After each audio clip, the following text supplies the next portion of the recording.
आणि यानंतर एक धक्कादायक बातमी नांदेडमधनं। नांदेड शहरातील शासकीय रुग्णालयात 24 तासात 24 जणांचा मृत्यू झालाय। धक्कादायक बाब अशी आहे की यामध्ये 12 नवजात बालकांचाही समावेश आहे। रुग्णालयामध्ये औषधांचा तुटवडा निर्माण झालेला असून वेळेत औषधांचा पुरवठा झाला नाही, त्यामुळे रुग्णांना आपला जीव गमवावा लागल्याचा आरोप होतोय। या घटनेनंतर सामाजिक संघटनाही आक्रमक होत आहेत। पालकमंत्री गिरीश महाजन, आरोग्यमंत्री तानाजी सावंत आणि रुग्णालय प्रशासनावरती सदोष मनुष्यवधाचा गुन्हा दाखल करण्याची मागणी या संघटनांची आहे। नांदेडमधल्या मृत्यू प्रकरणाची चौकशी केली जाईल।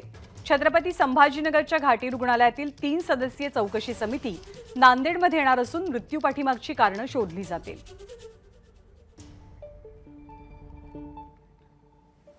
तर काँग्रेसचे खासदार राहुल गांधी यांनी नांदेडमधल्या घटनेसंदर्भात शोक व्यक्त करत भाजपवर टीका केली आहे। त्यांचं ट्विट काय आहे आपण पाहतोय। औषधांच्या अभावी 12 बालकांसह 24 जणांचा मृत्यू होणं दुःखद आहे। सर्व शोकाकुल कुटुंबांचं आपण सांत्वन करतोय। भाजप सरकार हजारो कोटी रुपये आपल्या प्रचारावरती खर्च करतं।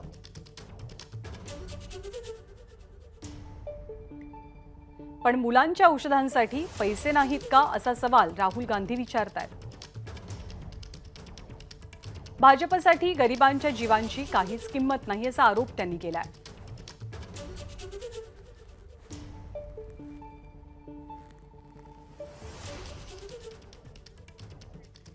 आणि या घटनेवरती राष्ट्रवादी काँग्रेसचे अध्यक्ष शरद पवार यांनी सुद्धा भाष्य केलंय। शरद पवारांनी या घटनेबद्दलची एक फेसबुक पोस्ट शेअर केली आहे। शरद पवार म्हणतात, नांदेड येथील शासकीय रुग्णालयामध्ये 24 तासात 12 नवजात बालकांसह 24 जणांचा मृत्यू झाला आणि ही घटना अक्षरशः मन हेलावून टाकणारी आहे। 2 महिन्यांपूर्वी ठाण्यातल्या कळवा रुग्णालयामध्ये एकाच रात्री 18 जणांचा मृत्यू झाल्याची दुर्दैवी घटना घडली।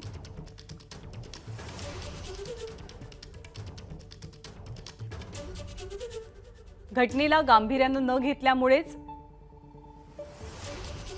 नांदेडमधल्या शासकीय रुग्णालयात अशा पद्धतीच्या एका अत्यंत गंभीर घटनेची पुनरावृत्ती झाली। यातून सरकारी यंत्रणांचं अपयश स्पष्ट होत असल्याचं शरद पवार म्हणतात। किमान वेळीच या दुर्दैवी घटनांचं गांभीर्य विचारात घेऊन या घटनांची पुनरावृत्ती होणार नाही,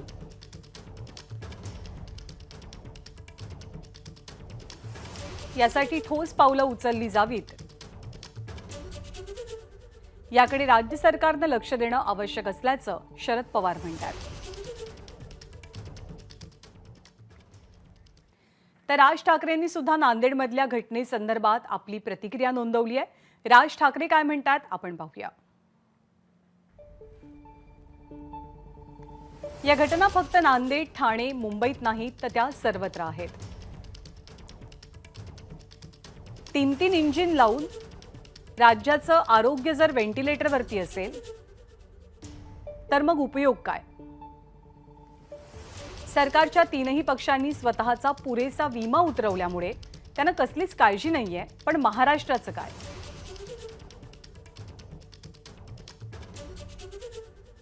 शासकीय रुग्णालय प्रशासन सध्या अलर्ट मोडवरती गेलंय। रुग्णालय परिसरामध्ये सुरक्षा रक्षक तैनात करण्यात आलेत आणि सकाळपासूनच स्वच्छता मोहीम सुद्धा हाती घेण्यात आली आहे।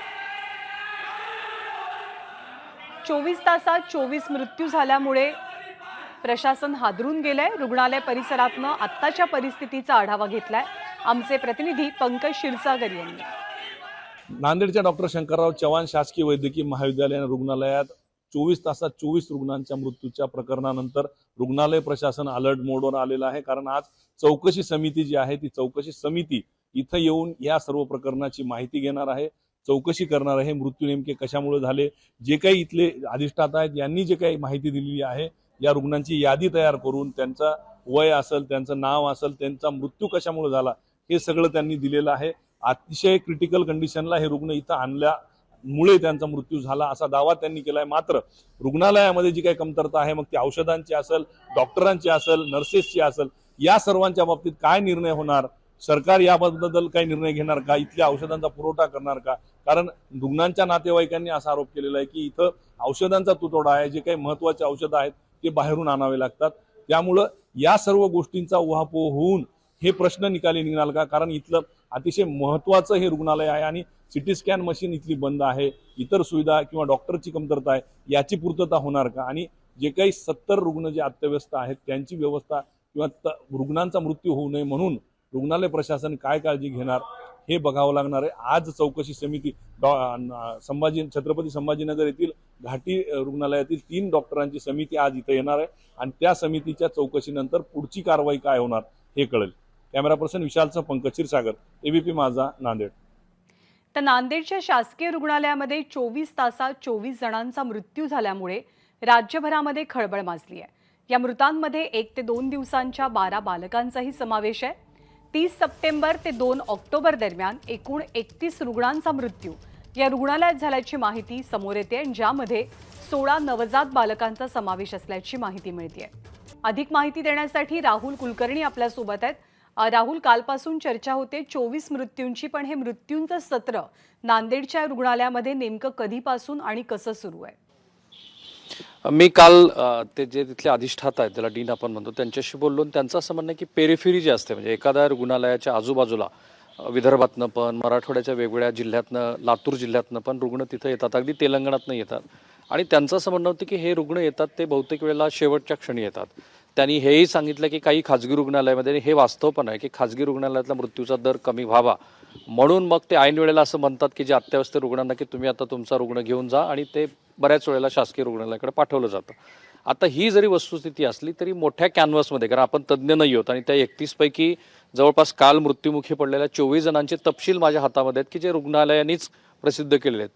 तर तो जो मोठा पट आहे, तो मोठा पट काय प्रश्नचिन्ह उपस्थित करतो की मुख्यत्वे राज्याच्या आरोग्य व्यवस्थेमध्ये किमान पायाभूत सुविधा तरी आहेत का ज्ञानाला? कारण हे जे 24 रुग्ण आहेत त्यातले 11 रुग्ण असे होते की ज्यांचं वय वर्ष 80, 70 वगैरे आहे, आणि त्यांना आपण एज रिलेटेड असं आपण म्हणू शकतो. जसं कोणाला हार्ट अटॅक आला, काही जणांना रक्ताच्या पुरवठ्यामध्ये अडसर निर्माण झाला, यकृताच्या कार्यामध्ये बिघाड झाला, श्वसन संस्थेमध्ये संसर्ग झाला, हे आपण एक वेळेला एज रिलेटेड आहे असं म्हणू. तरी सुद्धा हा शेवटी नाहिरे वर्ग आहे की जो या रुग्णालयामध्ये जात असतो.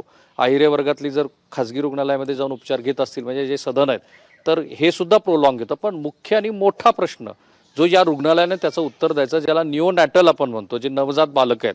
आता या नवजात बालकातले जे रुग्णालयानेच दिलेले जे तपशील आहेत, आणि पुन्हा एकदा आपण काही त्यातले तज्ज्ञ जरी नसलो तरी आपल्याला सुद्धा जे खूप छोटे छोटे प्रश्न पडतात ते हेच आहेत की एक संगीता खैरनार नावाची मुलगी आहे, ती 2 दिवसाची, तिचा श्वास गुदमरला. यासाठी थांबवते कारण अशोक चव्हाण सध्या आपल्या सोबत आहेत, राज्याचे माजी मुख्यमंत्री.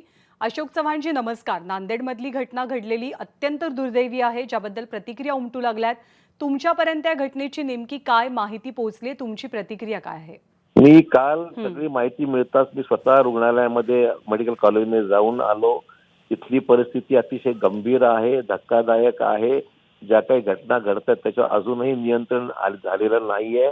कालच जवळपास 24 लोकांचा मृत्यू होता. रात्रभरामध्ये सकाळपर्यंतची माहिती की त्याच्यामध्ये सात पेशंटची अद्याप अजून भर पडली आहे. म्हणजे आता 31 लोकांचा मृत्यू आजपर्यंतची माहिती माझ्यापर्यंत आतापर्यंत अशी उपलब्ध आहे.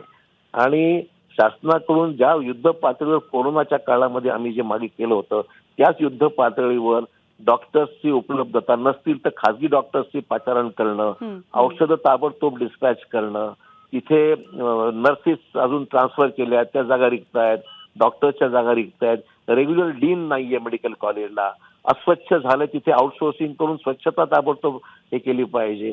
आणि या सगळ्या वाईट अवस्थेमध्ये ऍडिशनल चार्ज डीनकडे कोणीतरी डॉक्टरकडे दिलेला आहे. अशा गोष्टी चालत नसतात. या म्हणजे तुम्हाला सगळ्या गोष्टी करता पैसा आहे, कोट्यवधी रुपये तुम्ही घोषणा करता, पण मेडिकल कॉलेजेस आहेत, हॉस्पिटल्स आहेत, याकरता का पैसे मिळत नाही तुम्हाला लक्ष का देत नाही? हा आमचा अतिशय गांभीर्याने या गोष्टी बोलतोय. कुठलंही त्याच्यामध्ये राजकीय स्टेटमेंट अजिबात नाहीये. शासनकर्त्यांनी या गोष्टीकडे दुर्लक्ष न करता तातडीने युद्ध पातळीवर पावलं उचलली पाहिजेत आणि ते दिसलं पाहिजे. नुसतं घोषणा करून चौकशी करून मेलेल्याची काय चौकशी होत राहील, पण जे आहेत ते तर मरू नये पुढे, एवढं तर काळजी घ्या. नाही, असाच 2 महिन्यापूर्वी प्रकार कळव्याच्या हॉस्पिटलमध्ये सुद्धा घडलेला होता. एका रात्रीत 18 रुग्णांनी जीव गमावला. नांदेड आपलं सुद्धा कार्यक्षेत्र आहे, आपला मतदारसंघ आहे. किती डॉक्टरांची गरज आहे, किती कोटींची गरज आहे, किती औषधांची गरज आहे, तातडीच्या उपाययोजना कोणत्या व्हाव्या, त्यासाठी तुम्ही आता मुख्यमंत्री किंवा संबंधित अधिकाऱ्यांना, नेत्यांना भेटणार आहात? नाही नाही, मी तर काल जाऊन आलो तिथून. पालकमंत्री गिरीश महाजन यांच्याशी मी बोललो.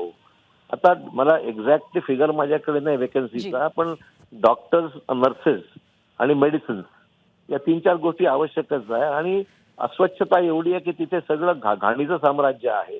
बाहेर जे आउटसोर्सिंग करायला पाहिजे तो निर्णयच होत नाही आउटसोर्सिंगचा. बाकी ठिकाणी होतं तर इथे का होत नाही आउटसोर्सिंगचा निर्णय? आमचं तोच म्हणणं आहे. कारण अस्वच्छता जी आहे, एवढी गलिच्छ घाण तिथे परिस्थिती आहे की माणूस जाऊ शकत नाही, अशा प्रकारची अवस्था त्याकडे निर्माण झालेली आहे. आमचं म्हणणं एवढंच आहे, या सगळ्या गोष्टीला तुम्हाला आकडेवारी ऑफिशियल जी काही मिळेल, कारण त्यात चुकीचं काही जायला नको म्हणून काही बोलत नाही या गोष्टीवर. अंदाजे सांगणं बरोबर नाही, पण आकडा हा आहे तो शासकीय फिगर्स कडून तो निश्चित लवकर मिळेल. परंतु शासनाने कोविडच्या काळामध्ये ज्या पद्धतीने युद्ध पातळीवर विजिबल ज्या गोष्टी दिसल्या, जे केल्या, तेवढं तरी करा. आमचं म्हणणं एवढंच आहे. बाकी काय म्हणतो आमचं म्हणणं याच्यामध्ये? नाही, युद्ध पातळीवरती आरोग्य व्यवस्थेसंदर्भात युद्ध पातळीवरती प्रयत्न केले जाणं या 2 घटनांनंतर खरोखरच खूप गरजेचं बनलंय. आभार आपल्या सविस्तर प्रतिक्रियेबद्दल. आपण भूमिका स्पष्ट केली त्याबद्दल. तर नांदेडच्या रुग्णालयामध्ये आज चौकशी समिती सुद्धा येणार आहे. छत्रपती संभाजीनगरच्या घाटी रुग्णालयामधनं ही चौकशी समिती येईल आणि ताजी आकडेवारी अशीही सांगते की 1 ऑक्टोबरपासनं 30 सप्टेंबरपासून साधारणतः 2 ऑक्टोबरपर्यंत 31 रुग्णांचा मृत्यू या रुग्णालयात झालाय, ज्यामध्ये 16 नवजात बालकांचाही समावेश आहे. आपले प्रतिनिधी राहुल कुलकर्णी या संदर्भातली माहिती आपल्याला देत होते. राहुल. नाही, मला मगाशी जो मुद्दा मांडायचा होता ते आपण ज्याला वय झालेलं आहे अशा रुग्णांच्या बद्दल थोडा वेगळा विचार करू शकतो आणि तोही वेगळ्या पातळीवरती खरंच वेगळा होऊ शकतो की तिथे सुविधा आहेत का.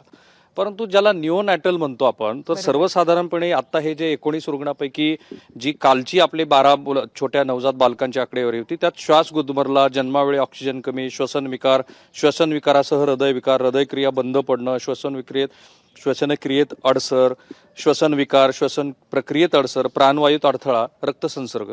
तर ज्यांना निओनॅटल ज्या पद्धतीचे क्लिनिक असतात देशभरामध्ये, विशेषतः खाजगी रुग्णालयातले, तर त्याचा जर त्यांना अंदाज असेल तर साधारणपणे अशा कुठल्याही इमर्जन्सीसाठी तिथे तात्काळ व्यवस्था असते.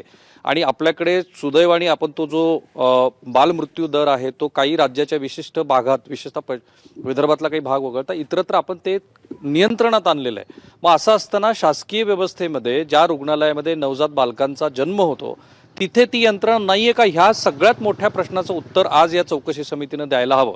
कारण डीनने जो खुलासा केलाय तो एक वेळेला मान्यही करू आपण की बाहेरनं मुलं आले रुग्ण ऐन वेळेला आणि खाजगी रुग्णालयांनी पाठवलं, फेरीमधनं खूप सगळे येत होते. पण ज्याला आपण बेसिक पायाभूत सुविधा म्हणतो, श्री अशोक चव्हाण जे म्हणत होते की तिथे डॉक्टरच नाहीयेत, नर्सेस नाहीयेत, तर हा प्रश्न केवळ ह्या 2 वर्षापुरता 4 वर्षापुरता नाहीये, तो गेली 3-4 दशकं आहे आणि तो सतत आहे. केवळ चर्चा होते आणि त्या मर्यादेत थांबतं. त्यामुळं आता हे जे खुलासा आलेले त्यानंतर या प्रश्नाचं उत्तर मिळायला हवं ज्ञानदा, की ज्याला आपण खूप बेसिक पायाभूत सुविधा म्हणतो त्या तरी आहेत की नाही या रुग्णालयामध्ये. धन्यवाद राहुल या सगळ्या सविस्तर माहितीबद्दल. एबीपी माझा, उघडा डोळे बघा नीट.